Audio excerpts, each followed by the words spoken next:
This is where the draft is really going to start, Dalton. This is why I want to give you the evens. I made the easy pick. You got the hard one now. You're on the clock now, my friend, with the Jets at number 2.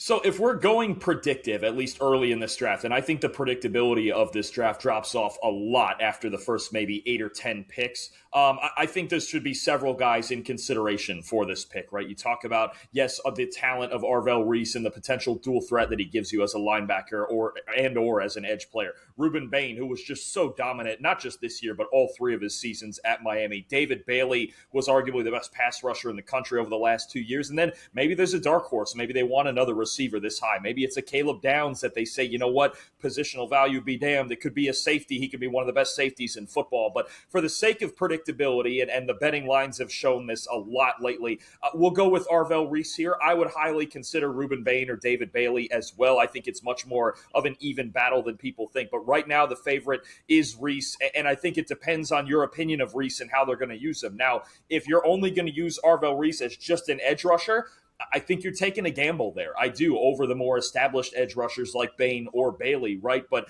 I also think something that's not being said about Reese enough is there is top 5 linebacker in the NFL potential with him and his teammate Sonny Styles, who we're probably going to draft here very, very early in this mock. I think the hybrid role, almost like the way that the Eagles used Jihad Campbell last year, where he played, I think it was 150 snaps down on the defensive line, that could be a good role for him. But it just depends on what you think of this player, how you project him, and then if you're going to use him full-time off the edge, can he really be of that level off the edge, of a Micah Parsons, of an Aiden Hutchinson, of guys that get drafted in the top 15 off the edge? You expect, especially as pass rushers, they're going to be elite players. So I'm going to go with Reese here, trust Aaron Glenn as the defensive-minded head coach who's now calling plays to kind of figure out how and when and where he fits in, but certainly super talented at such a young age.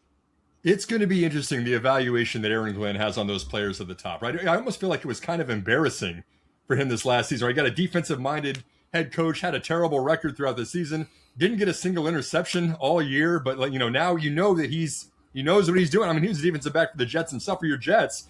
It's going to be really interesting to see how he could deploy Arvell Reese. I think if anybody could do it, it's probably Aaron Glenn that would do that.